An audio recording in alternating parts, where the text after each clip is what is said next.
गए और रावण से युद्ध होने लगा। तब रावण की सेना पराजित होने लगी और रावण उदास रहने लगा। तब रावण की माता कीकशी ने रावण से कहा कि तुम्हारा एक भाई अहिरावण पाताल लोक में रहता है, तुम उसके पास जाकर सहायता करने के लिए कहो। अहिरावण बहुत ही मायावी है, वह तुम्हें इस युद्ध में विजय प्राप्त करा सकता है। तब रावण ने अपने भाई अहिरावण के पास जाकर सहायता मांगी।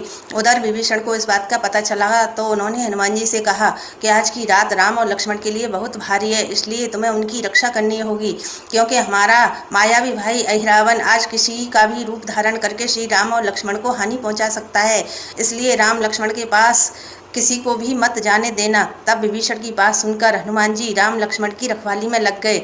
उधर अहिरावण दशरथ जी का रूप धारण करके श्री राम और लक्ष्मण से मिलने आए, परंतु हनुमान जी ने दशरथ जी से कहा आप सुबह आना, इस समय श्री राम और लक्ष्मण के पास नहीं जाने दूंगा, क्योंकि वह आराम कर रहे हैं। दशरथ जी लौट गए। इसके बाद विभीषण ने आकर पूछा कोई मिलने आया था। तब हनुमान जी ने विभीषण को सारी बात बताई। तब विभीषण ने कहा वह दशरथ जी नहीं थे, अहिरावण था, और विभीषण जी चले गए। कुछ देर बाद अहिरावण भरत का रूप बनाकर श्री राम लक्ष्मण से मिलने आया और अपनी व्यथा हनुमान जी को सुनाकर कहने लगा। फिर भी हनुमान जी ने राम और लक्ष्मण से मिलने नहीं दिया। फिर कुछ देर बाद विभीषण हनुमान जी के पास आए और वही प्रश्न किया। तब हनुमान जी ने सारी बात विस्तार से बताई। तब विभीषण चले गए। अब अहिरावण विभीषण का रूप धारण करके आया और हनुमान जी से कहने लगा बहुत रात बीत गई है, श्री राम लक्ष्मण को देख लेता हूँ। इस पर हनुमान जी ने विभीषण को श्री राम लक्ष्मण के पास जाने दिया। मौका पाकर अहिरावण राम लक्ष्मण को पाताल लोक ले गया।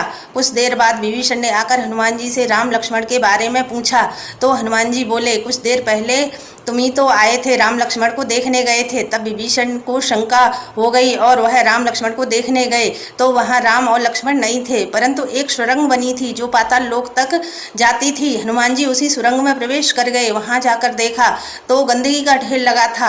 हनुमान जी ने अपना एक मुख शुकर का बनाया और गंदगी को साफ किया। दूसरी जगह नागों के झुंड थे तो हनुमान जी ने दूसरा मुख गरुड़ का बनाया और नागों का भक्षण किया। तीसरी जगह मांस ही मांस था तो हनुमान जी ने तीसरा मुख सिंह का बनाया और मांस को खाया। चौथी जगह बहुत घासी घास थी तो हनुमान जी ने चौथा मुख घोड़े का बनाकर घास को साफ किया। पांचवें रूप में हनुमान जी अपने कंधे पर राम और लक्ष्मण को बिठाया और युद्ध वाली जगह पर लंका आ गए। इस प्रकार हनुमान जी 5 मुखी हनुमान कहलाए।